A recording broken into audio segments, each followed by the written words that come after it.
Bangladesh test series కోసం ఎంపికయ్యే team India స్క్వాడ్లో చోటే లక్ష్యంగా యువ క్రికెటర్లు, స్టార్ ఆటగాళ్లు, దేశవాళీ క్రికెట్ అయిన దులీప్ టోర్నీ ఆడడానికి సిద్ధమవుతున్నారు.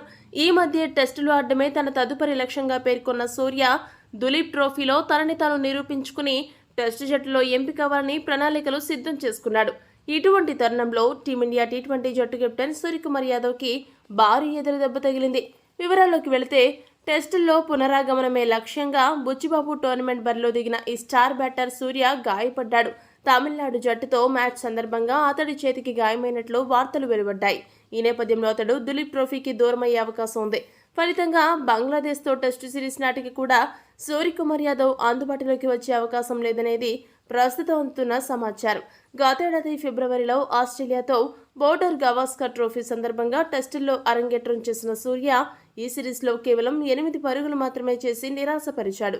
ఆ అనంతరం గాయం కారణంగా జట్టుకు దూరమయ్యాడు. ఈ క్రమంలో ఇతగాడికి మళ్లీ టెస్టు జట్టులో స్థానం దక్కలేదు.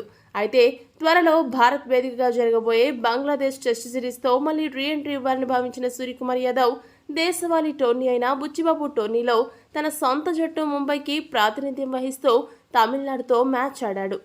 కోయంబత్తూర్ వేదికగా జరిగిన ఈ మ్యాచ్ తొలి ఇన్నింగ్స్లో కేవలం 30 పరుగులే చేసి పర్వాలేదనిపించిన సూర్య ఆ తర్వాత ఫీల్డింగ్ చేస్తున్న సమయంలో గాయపడినట్టు తెలుస్తోంది. అతడి చేతికి గాయం అవ్వగా అతడు నొప్పితో విలవెల్లాడినట్టు జాతీయ మీడియా తెలిపింది. దీంతో అతడు దులీప్ ట్రోఫీలో పాల్గొనడంపై ఇప్పుడు క్లారిటీ లేదు. అదే కనుక జరిగితే సూర్యకుమార్ యాదవ్ టెస్టు రీఎంట్రీకి ఇప్పట్లో అవకాశం దక్కకపోవచ్చు. అలా సూర్యకుమార్ యాదవ్ టెస్ట్ ఆశలపై గాయం నీరు జల్లింది. ఈ వీడియో కనుక మీకు నచ్చినట్టయితే లైక్, షేర్, కామెంట్ చేయండి. మరిన్ని స్పోర్ట్స్ అప్డేట్స్ కోసం మా ఛానల్ను సబ్స్క్రైబ్ చేసుకోండి.